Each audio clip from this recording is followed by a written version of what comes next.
High, আমি মেঘা আর এটা আমার নতুন দিনের নতুন একটা মিনি ভ্লগ। সেদিন আমি গেছিলাম বর্ধমানের এমইউসি উইমেন্স কলেজের সোশ্যালে। ওটা আমার প্রাক্তন কলেজ, আমি ওখান থেকেই আমার গ্র্যাজুয়েশন কমপ্লিট করেছি। আর অ্যাট প্রেজেন্ট আমার মামার মেয়ে ওই কলেজে পড়াশোনা করছে। তো ও যখন বলল দিদি আয় আমাদের কলেজ সোশ্যালে, আমি আবার নিজের কলেজে যাওয়ার সুযোগটা একদমই হাতছাড়া করতে পারলাম না, তো চলে গেলাম। সেই পুরনো কলেজ, পুরনো বিল্ডিং, মাঠ, হোস্টেল সব কিছু দেখে আমার টাইমের আমার স্মৃতিগুলো মনে পড়ে যাচ্ছিল।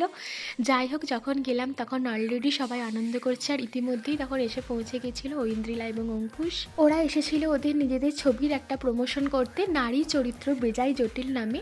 তো আমরা তো সবাই দেখতে যাব, তোমরাও নিশ্চয়ই যাবে।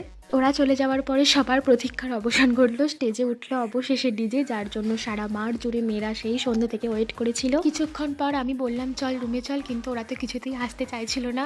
স্বাভাবিক, অনেককে অনেক আনন্দ করছিল, ওদেরও আসতে ইচ্ছা করছিল না, কিন্তু আমাদের তো মেশে ফিরতেই হতো, কিছু করার ছিল না। তাই ওদেরকে এক প্রকার জোর জবরদস্তি করেই আমাকে আনতে হয়েছে। কিন্তু দেখো, ওরা কিন্তু ওদের নাচ বন্ধ করেনি। ওদের দাবি ছিল তুই আমাদেরকে যতই জোর কর না কেন, আমরা আমাদের নাচ কিছুতেই বন্ধ করবো না। ব্যাস এভাবেই সেদিন সন্ধ্যেটা কাটলো। টাটা।